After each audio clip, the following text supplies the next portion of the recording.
Counting centre, తర్వాత strong room security కోసం వదిలిన తర్వాత మళ్ళీ 20 కంపెనీస్ని ఈ ఇన్సిడెంట్స్ అయిన తర్వాత ఎక్స్ట్రా ఇవ్వడం జరిగింది. నిన్న ఇంకొకటి 25 కంపెనీస్ని మనకు ఇవ్వడం జరిగింది. సో ఇప్పుడు మన రాష్ట్రంలో 67 companies only for security of strong rooms as well as law and ఆర్డర్ని కంట్రోల్ చేయడం కోసం స్పెషల్గా ఎలక్షన్ కమిషన్ ద్వారా ఇవ్వడం జరిగింది. 25 కంపెనీస్ నిన్న ఈరోజు అన్నీ వస్తున్నాయి. సో టోటల్ 67 కంపెనీస్ అయిపోయాయి. Now regarding law and order arrangements మీ అందరికీ ఇంతకుముందు కూడా చెప్పాము, డీటెయిల్గా I will not go. 3 tier system ఉంది. ఫస్ట్ ఇయర్లో సెంట్రల్ ఫోర్సెస్ ఉంటారు, సెకండ్ ఇయర్లో ఏపీఎస్పీ ఉంటుంది, థర్డ్ ఇయర్లో మామూలు పోలీస్ వాళ్ళు ఉంటారు. మొత్తం కౌంటింగ్ సెంటర్ చుట్టూ ఏరియాని రెడ్ జోన్గా డిక్లేర్ చేసి అక్కడ మూవ్మెంట్ పూర్తిగా కంట్రోల్ చేయడం జరిగింది. థర్డ్ ఇయర్ తర్వాత ఏ వెహికల్ కూడా లోపలికి రాకూడదు ఎక్సెప్ట్ అబ్జర్వర్ వెహికల్. తర్వాత ఈ మొత్తం ఈ టోటల్గా పెడిస్ట్రియన్ జోన్ ఉంటుంది, అక్కడ వెహికల్ మూవ్మెంట్ ఏముండదు. 144 ఏరియా ఇంతకుముందు కూడా చెప్పాము, ఆ చుట్టూ 144 సిఆర్పిసి సెక్షన్ 30 పోలీస్ యాక్ట్ కూడా ఇంప్లిమెంటేషన్లో ఉంది. కౌంటింగ్ సెంటర్ లోపల బయట అన్ని చోట్ల, తర్వాత సిటీలో లేకపోతే టౌన్లో విలేజెస్లో కూడా మెయిన్ ప్లేసెస్లో సీసీటీవీ కెమెరా ఏర్పాటు చేయడం జరిగింది. మనకు ఇప్పుడు ఒక one main issue which is అంటే how to control the law and order situation.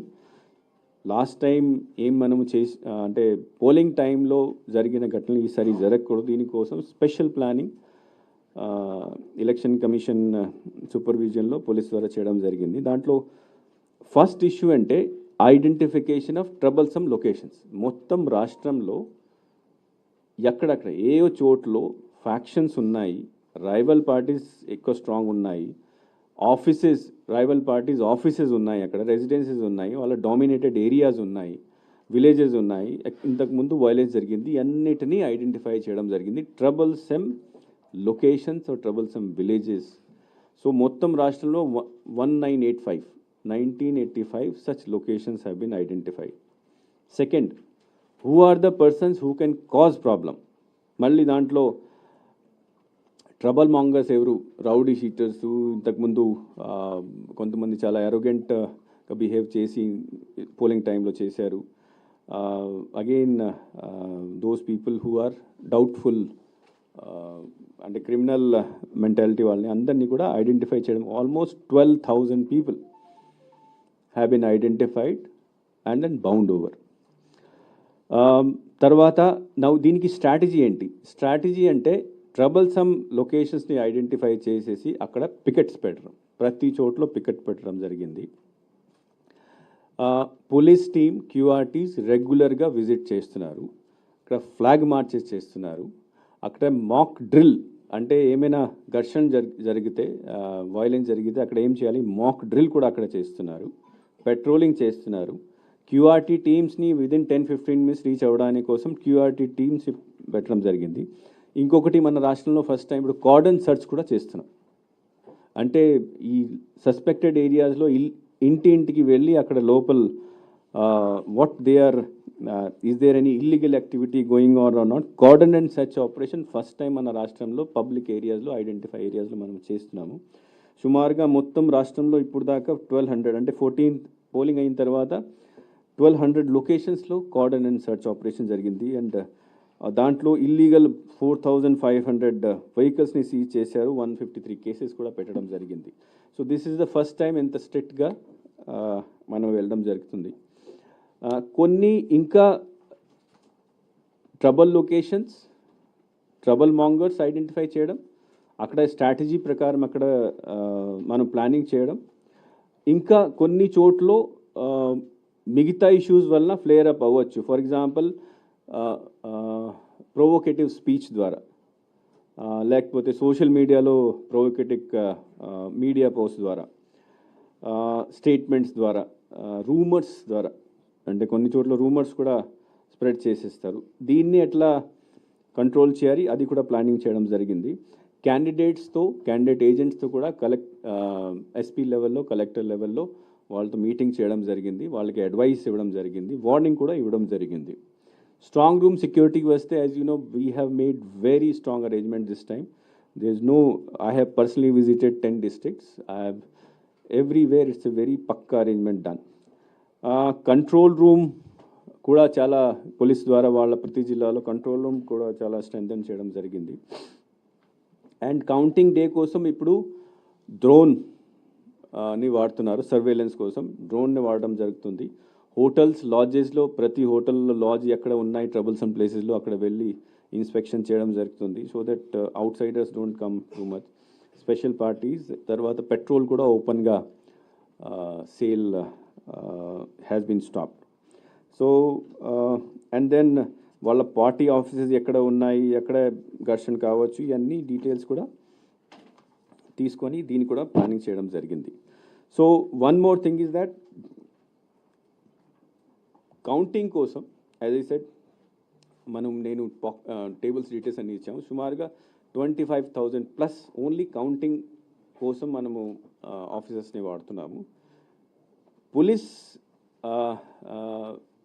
Police arrangement వచ్చినప్పుడు almost the whole police administration, మనకు 45,000 పోలీస్ ఎంప్లాయీస్ ఉన్నారు.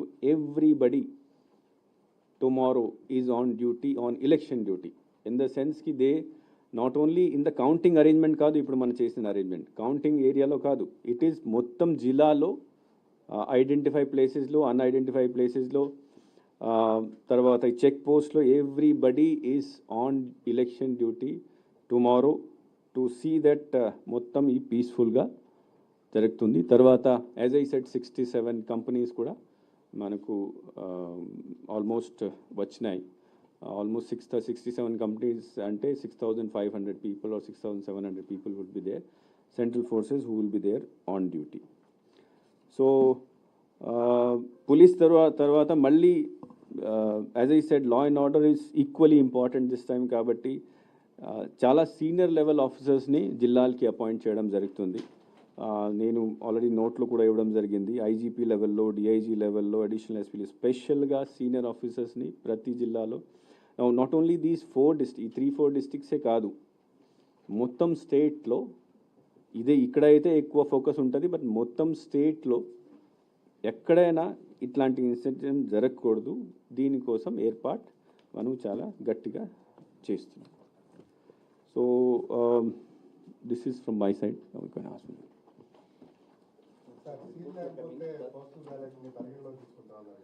సీల్ లేకపోయినా పోస్ట్ బ్యాలెట్ పరిగణలో తీసుకుంటారని చెప్పారు. ఏ డీటెయిల్స్ ఉంటే తీసుకుంటారు సీల్ లేకుండా? అంటే దీంట్లో ఎలక్షన్ కమిషన్ గైడ్లైన్స్ చాలా క్లియర్గా ఉన్నాయి. మనము అవుటర్ కవర్, 2 కవర్స్ ఉంటాయి. అవుటర్ కవర్ ఓపెన్ చేసిన తర్వాత దాంట్లో డిక్లరేషన్ ఉండాలి, తర్వాత ఇన్నర్ కవర్ ఉండాలి. ఆ డిక్లరేషన్లో ఆ ఓటర్ డీటెయిల్స్ ఉంటాయి, ఆయన సంతకం ఉంటుంది, అటెస్టింగ్ ఆఫీసర్ సంతకం ఉంటుంది. నా ఇంతకుముందు ఏముండేది అంటే అటెస్టింగ్ ఆఫీసర్ సంతకంతో పాటు స్టాంప్ కూడా ఉండాలి. ఎలక్షన్ కమిషన్ ఏం చెప్పిందంటే స్టాంప్ అవసరం లేదు, నేమ్ డెసిగ్నేషన్ ఉంటే చాలు. ఇంతకుముందు ఇచ్చిన latest instruction is that because ఈ ఫెసిలిటేషన్ సెంటర్లోనే ఆర్ఓ ద్వారా అపాయింట్ చేసిన గజెటెడ్ ఆఫీసర్ దీనిపైన సంతకం పెడతారు కాబట్టి ఆయన సంతకం ఉంటే చాలు. There is no need for his name and designation, only signature would be sufficient, which be taken as duly attested కింద తీసుకుంటారు. మీరు కన్ఫ్యూజ్ చేయకండి, ఇది ఆల్రెడీ 3-4 days నుంచి ఇదే జరుగుతుంది. Election commission latest directions which was high court కూడా దీన్ని అగ్రీ చేసింది, ఈజ్ దాట్ ఫెసిలిటేషన్ సెంటర్లో వచ్చిన ఓటర్ ఎలక్టర్ ఆన్ డ్యూటీ ఆయన 13A డిక్లరేషన్ ఫామ్లో అటెస్టింగ్ ఆఫీసర్ సంతకం ఉంటే సరిపోతుంది. సంతకం మీద అబ్జెక్షన్ చేయడానికి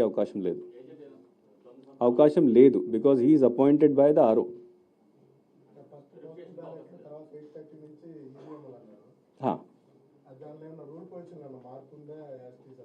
యాస్టీస్గానే ఉంది. కానీ ఇంతకుముందు కూడా చెప్పాము, వేరెవర్ పోస్ట్, ఫర్ ఎగ్జాంపుల్ ఈ హాల్ ఉంది, ఈ హాల్లో కొన్ని హాల్స్లో అసెంబ్లీ కాన్స్టిట్యున్సీ హాల్లో ఒకవైపు ఈవీ